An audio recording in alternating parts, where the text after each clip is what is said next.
Forced to flee Somalia, rebuilding communities in the US, inside America's largest Somali neighborhood. Plus, healthy developments, the medical community's attention to Somali health. Then, you can smell the aroma on that rice. It's phenomenal. some spicy success with a flavor and fusion of East African cuisine. We're covering Africa abroad this week on Inside Africa.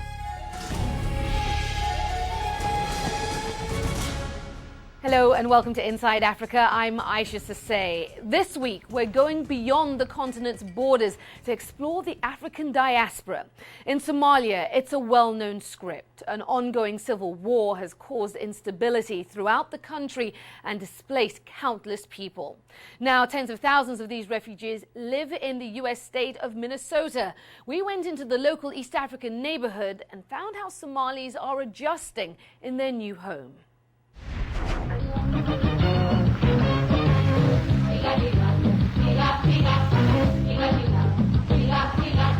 Somali Voices. kulanti wacan oo wanaagsan dhammaan dadweynaha dhegeysanaya meel kasta oo aad joogtaan kuna soo dhawaada barnaamijkeena isku xidhka Stories of American Lives.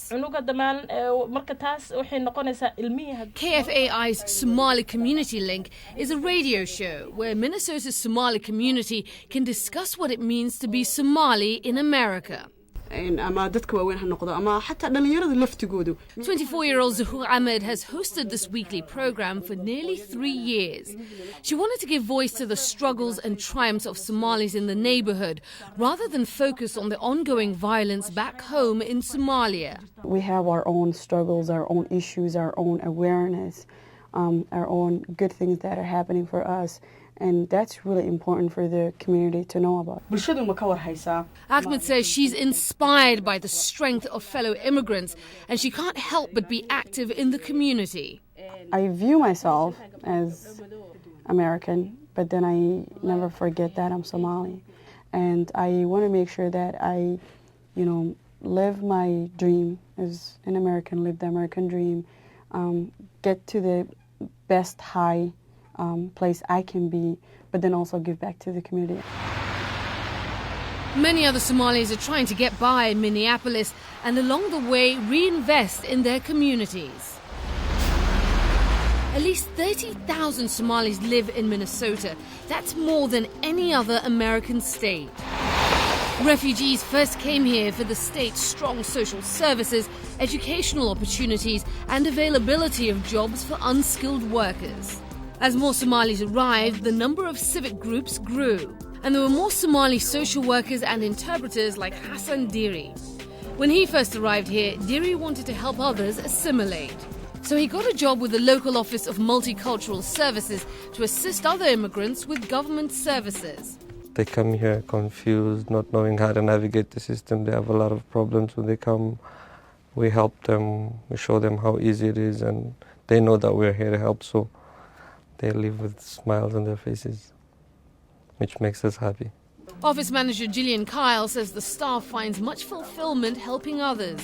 They were hired because of their immigrant or refugee experience and or their commitment to their communities, how involved they were with their communities, and that's very typical of all of our immigrant communities, but especially in the Somali community. People really want to help each other, they want to help their community, and they want to prosper. Many Somali immigrants are prospering thanks to their own businesses. And the African Development Center plays a big role in business development, providing loans and advice. Running a small business is hard as is, whether you are from here or you're not from here. But if you couple that with the disadvantage of not knowing the systems and the intricacies of the financial world, how things operate in the United States, then you really are at a big disadvantage. And so this center was envisioned to help African immigrants navigate through those treacherous roads of setting up businesses and making sure that they stand a chance to succeed. Like businesses, families can also struggle adjusting to the new culture. Children and parents can sometimes be at odds with each other over generational and cultural gaps. Abia Ali runs a recreational program that counsels young Somali women on culture and health education.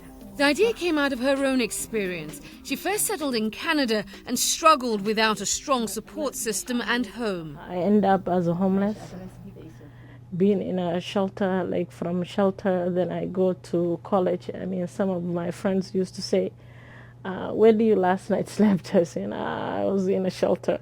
Here is the kitchen. So by understanding of how difficult I've been through, I don't want any young girls to go through of that.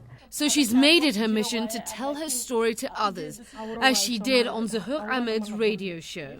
Then I have to end up in a shelter.